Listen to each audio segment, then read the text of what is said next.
Hey guys, so today I'm going to be sharing with you guys all of the shades in my custom Z palettes. So Z palettes look like this. They come in multiple different sizes. This is like the Sephora one, that's why it has like the stripes on it, but they come in all different colors. You can pick them up at Sephora, you can get them on makeupgeek.com, which a lot of these shadows are. You can get them on morphe.com, where I get a lot of my brushes from. It depends on what size you get, but they are about like, I think like maybe 20 to 35, because they have like really, really big ones that you can get too. Like this is a smaller one, and this is one of the bigger ones. So you can see size there. And then they have one that's even bigger than this that I believe has like a flap inside of it as well. But anyway, so they are super, super, super awesome for like makeup artists or people who do a lot of makeup, just on themselves, because you can get eyeshadow singles, which are magnetic, like everything that's in these. So you can usually get eyeshadows for like a little bit less expensive, for if you just get the magnetic pan and not get like a whole compact. Plus, if you're a makeup artist or you have a lot of makeup, it is just very bulky, and they're, you just end up having like eyeshadows everywhere, and they're just not as easy to use and stuff. Just kind of more like work to put into it, and more kind of a pain in the butt. But having said that, if you do have like MAC eyeshadows or any kind of eyeshadows that are in a compact, and you want to put them inside of here, there are ways in many YouTube tutorials and articles online to find out how to be able to remove the magnetic pan from the compact. It's pretty simple from what I have seen. So I'm going to go ahead and I'm going to jump in. I have 3 palettes here. These are like my go-to 3 palettes. The big one here is like my warm neutrals, and all matte. And then this is like purples and pinks and kind of like cooler tone colors, all matte. And then I have all of my shimmers here, or all of my like go-to shimmers here. So without further ado, I'm going to go in, and what I'm going to do is I'm going to show you guys the shade, and I will also show you guys a swatch of it following the description. So we're going to jump right in, and the first color I have in my matte kind of warm neutral palette is this white shade here. It's by Makeup Geek, and it's called White Lies. It's just a stark white. I use this to, like, if I'm doing a cut crease on my lid, to set my lid after I put primer on it, because it's just, like I said, it's just like a stark white, no shimmer, matte shade.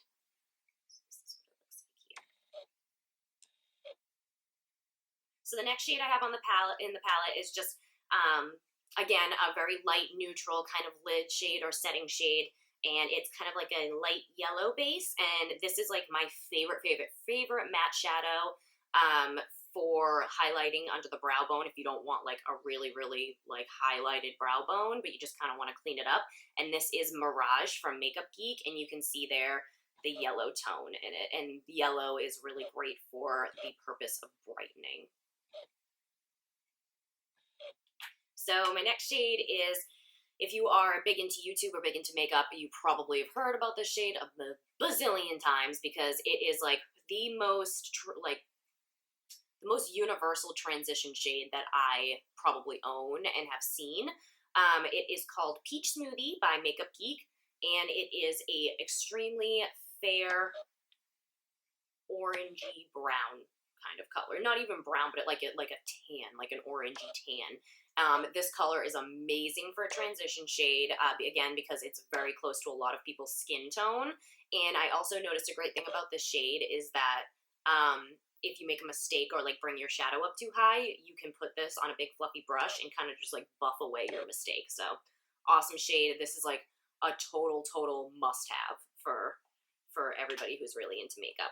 So my next shade is going to be Creme Brûlée, and this is another one of my go-tos. It's a couple of shades darker and a little bit more tan than Peach Smoothie, so it really gives like a really nice warmth to your eyes. Like this is the transition shade I use when I do like a warm smoky eye. It is very, very similar to MAC Soft Brown. Very similar. Soft Brown is a little bit pinkier, but it's very, very close.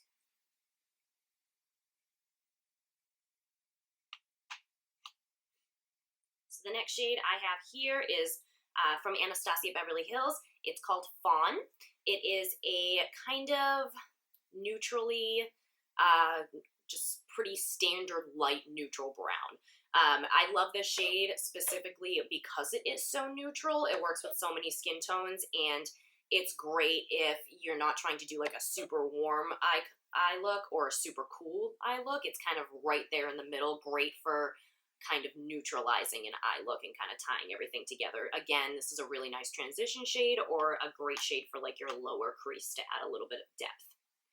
The next shade I have here is again from Anastasia Beverly Hills, and it's called Caramel. This is an extremely warm orangey brown, much like what you would imagine caramel to look like. Gorgeous, gorgeous, gorgeous shade. Again, of just a really warm, neutrally brown. Not neutral, I'm sorry, I shouldn't say that, but a warm, definitely a warm brown shade. Again, beautiful, beautiful, beautiful transition shade, or a little bit darker, like lower crease or outer corner shade. The next shade I have here, and I'm doing these all in order too, so like the way that I have them in my Z palette, as you can see here, like this one was at the end, so I'm going row by row, and I kind of have them organized by like color, depth, and warmth. They're a little off, but, you know, generally speaking.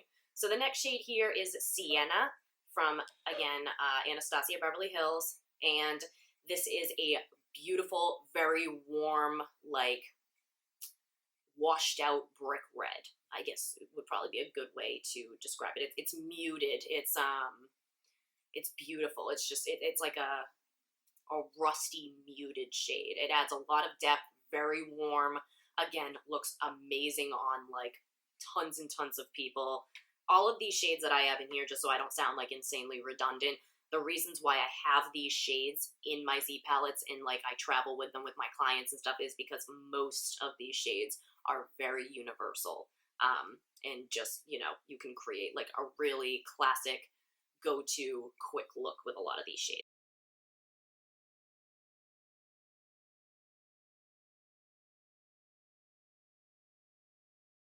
So now I'm getting into the second row here, and these, the top row is like yellow and orange based browns, whereas most of my second row are more like pink based browns.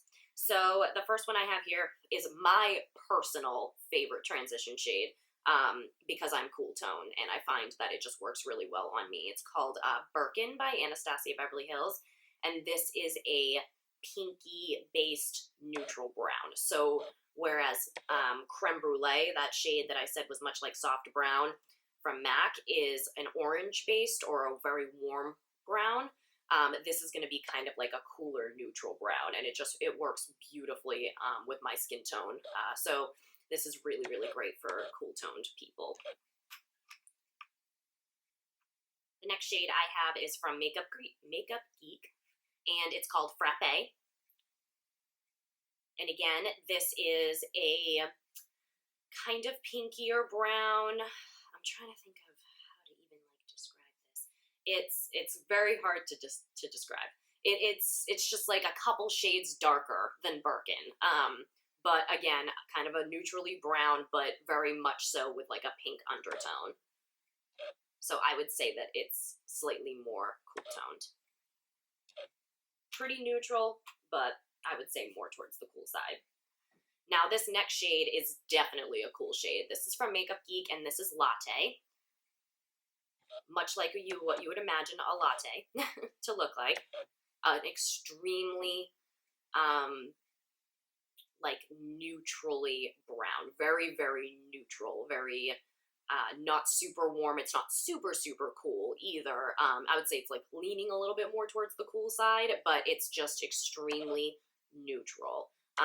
This shade is amazing for if you have like kind of are using like warmer transition shades in your crease, and then if you pop this in your outer corner, it is so neutral that it kind of like ties the whole look in together and just blends beautifully and just gives you like amazing depth. I often use this shade on brides, again, because it's just so neutral and just adds like a great amount of dimension.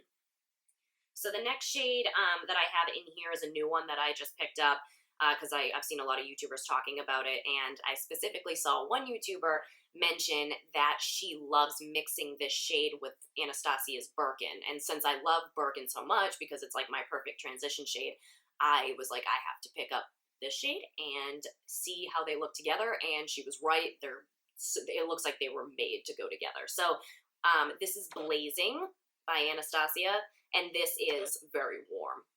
It is basically like a kind of like,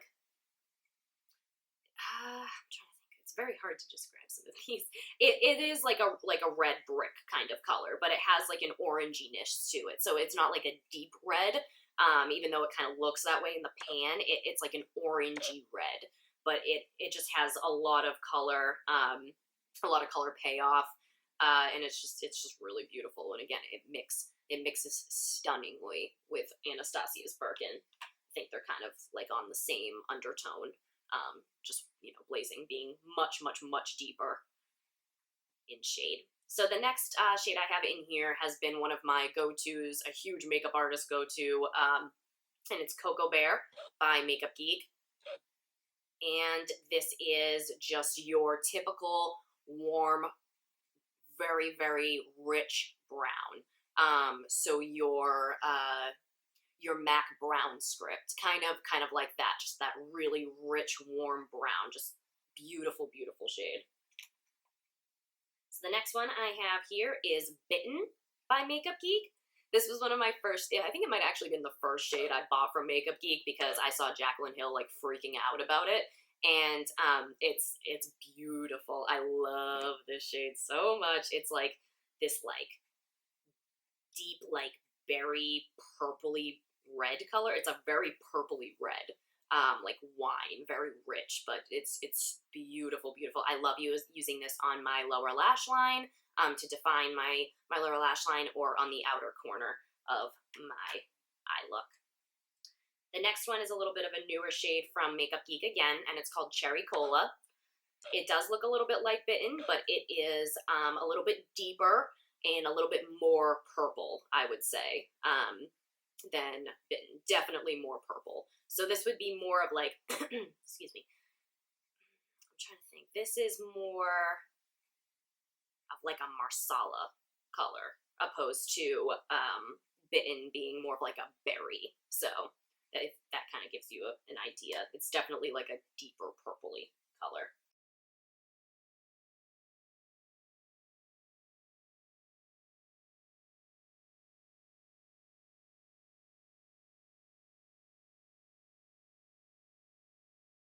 So the next, we're on the third row here, and they kind of are like floating in my palette away from the rest because they were a little bit hard for me to like fit in color-wise, but they do this third row tends to be a lot more cool-toned. So the first color I have, and the way I did it too, I should have said this before, is I kind of go from like lightest to darkest, from, left to right, lightest to darkest, so that's why this is the first one I have. It's very, very light. It's called Stone by Anastasia Beverly Hills, and it is just your typical cool tone, neutrally light gray. So it's good for like black or gray or blue or purple eyeshadow looks. The next color I have here is one of my all-time favorites. This is Barcelona Beach by Makeup Geek. Again, just a very cool-toned brown. I'm trying to think of like a good way to describe it. It's kind of like a dark concrete color. I guess that's kind of a weird way of explaining it, but it's kind of like a cool-toned concrete like color. But it's beautiful. Again, adds beautiful depth. I noticed that like Latte, Barcelona Beach, Frappe, those colors from Makeup Geek, like almost the more you mix them together, like mix warms and cools, the more of like a defined and like dimensional look that you get. So I really like layering a lot of those shades together. And the next shade here is like one of my favorite eyeshadow colors. MAC has one called Uninterrupted that looks a lot like this, and like Jaclyn Hill explains it as like a baby puke, like brownish, like greeny brown color, but it's gorgeous. It's like a camely, I don't even know, but it's like, this is what it is, and it's called Preppy. And you can see there that it is, again, like on the neutral cool side. It's definitely not warm, but it's like a camely color, almost like a greeny, like a green yellow, very much so yellow base. That's what it is. It's a yellow based brown, but it's just, I don't own a lot of things like it, but it's definitely a staple I think everybody should have, because it can really create some really beautiful eyeshadow looks. So my next color here is Mocha, and this is just your typical dark cool tone brown. So just like mud, like a mud shade, if that's kind of silly, but, or mocha. I mean, I guess mocha is a beautiful way of explaining it, and that's the name of it, but it's just kind of like a cool tone mud shade, but really good for like defining the lash line, again, the outer corner, that kind of thing. The last, or second to last shade I have in here is Corrupt from Makeup Geek, and it is just your typical matte black. The reason I have this one in here is because from what I have seen, this is the blackest black eyeshadow from any brand that I've been able to find. And then the last shade here was one that kind of didn't really fit into any of my other palettes, so it's kind of just thrown in there, but I love it and it's beautiful. I really like to use it on like the lower lash line to add like a pop of color to a brown neutral eyeshadow look, but it's called Emerald, or Enchanted Forest, I'm sorry, from Makeup Geek, and it is just a dark green, very rich, you know, like emerald color. And again, that's called Enchanted Forest. And lastly, just because I had a little bit of extra space here, and again, I only had it in a magnetic pan, so I just wasn't going to like walk around with it in my hand when I travel with my makeup. The last thing I have down here is this. This is MAC's Pro Emphasize Shaping Powder. You can use that to set your lid. You can use it to highlight your brow bone. You can use it to highlight your under eye. I use it for all of those things, but because I definitely always have this palette on me, I just threw it in the bottom because I had some extra space.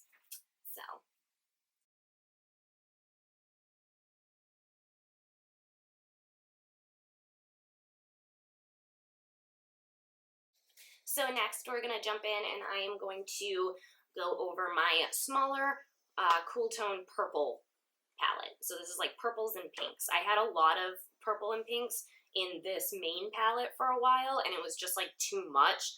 So I kind of wanted to like separate them out, like a little bit warmer and like neutrals and browns, and then put like all of my purple shades. I have greenish, like hazel eyes, so I get a lot of purple eyeshadows just because it's kind of like one of my favorite colors on me. I just think it makes my eyes look really nice and works well with my skin tone and stuff because I'm cool tone. So I kind of am a little overkill with purple shadows, but again, I use them a lot. So the first shade I have in here is called Petal Pusher by Makeup Geek, and it is just a cool toned, very muted, dusty, pinky purple color.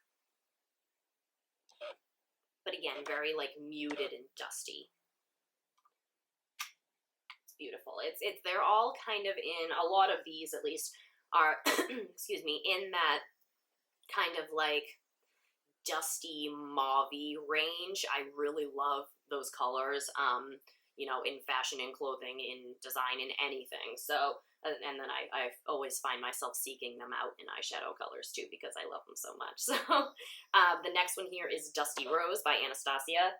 It's pretty similar to Petal Pusher. I would just say that maybe it's like a shade or two darker, but this is a absolutely stunning color for like purple or pink or blue eyeshadow looks.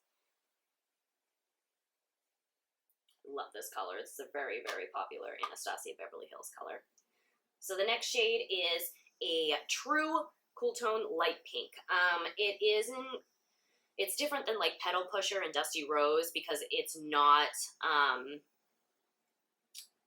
like muted and dusty as much. It's kind of like a straight up pink, which is why, you know, it's called Cupcake, but it's just like a very, very light, beautiful transition-y shade pink. So like anytime I do like a pink eyeshadow look, I pretty much always use Cupcake as my transition shade. The next color here is Wisteria from Makeup Geek, and this is just your typical lavender lilac colored transition shade, and it can be very difficult to create pigmented light purple colors. From what I've heard, you know, from people who create makeup, I don't create makeup, but I've heard that it is difficult to get it to come out pigmented and not just like wash away when you apply it. So I love this shade because it is incredibly pigmented, and it is like purple, but it's a light purple, so it's really, really cool. And again, that is Wisteria from Makeup Geek. This is Vintage from Makeup Geek, and this is just a very, very muted mauve. Cool, very cool toned, kind of mauvey color. Very dusty, very like neutral. It's beautiful though. I love this shade. Love, love, love, love, love this shade. It's one of my favorites. So the next one here, again from Makeup Geek, is called Unexpected, and this is just whereas Wisteria is like purple, like lilac, lavender purple, this is purple too, but it's more of like a gray purple. So again, very, very good for like neutral or cool toned purple eyeshadow looks. I also like using Unexpected a lot too when I do like, if I do like a kind of crazy like blue eyeshadow look or something, because just something about the way that like blue eyeshadow mixes with that shade that is just like a beautiful gradient. So the next shade is one of the first ones I ever got from Anastasia Beverly Hills, and it is just called Violet, and it is just violet. Not much more to say about it other than, again, great color payoff, beautiful shade, true, very true to the color in the pan. Next shade is Curfew by Makeup Geek, and this is like a warmer purple. So, whereas a lot of these in here are like very cool toned dusty purples or like almost mauves, this is a straight up like berry-ish kind of purple. Because when a purple is warm, that's like has a warm base to it. It almost looks like more of like in the berry family, whereas like super cool toned would be like the lavender family. If that makes sense and kind of helps you, you know, have like a definitive difference between the two. I'm going to hold up Wisteria and this next to each other, and obviously Wisteria is a lot lighter than this one, but you'll see what I mean, whereas this is cool and this is warm undertone.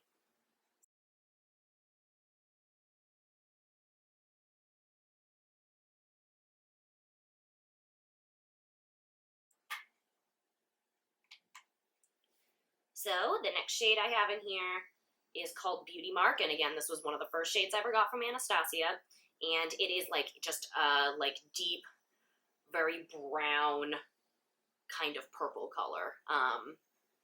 Yeah, that's really the best way to describe it. It's like a warm, winey, not really red, but kind of like a deep wine color. The one that I have after that looks pretty similar, and it's called Deep Plum by Anastasia Beverly Hills, and again, it is pretty much exactly the name, Deep Plum. So it's again very rich in color, but darker and more purple in shade than Beauty Mark. Beauty Mark could almost pass as like a purple, as like a brown, almost like Embark by MAC. If you were looking for like a MAC comparison, that's what Beauty Mark would be more like, whereas Deep Plum, again, is more of a true deep plum. So my second to last shade in this palette is Simply Marlena by Makeup Geek, and it is just a true cool tone hot pink.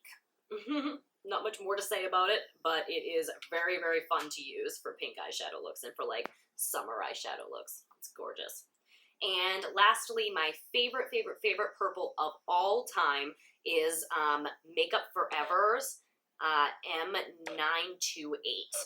I don't even know what it is about this purple that makes it so much better than every other purple. I think it might just be like the color payoff, but again, it's just like a true neutral purple, but just very bright, and the color payoff is incredible. So again, this was another one that Jaclyn Hill mentioned and ranted and raved about, and I went out and got it, and she did not let me down, per usual. So.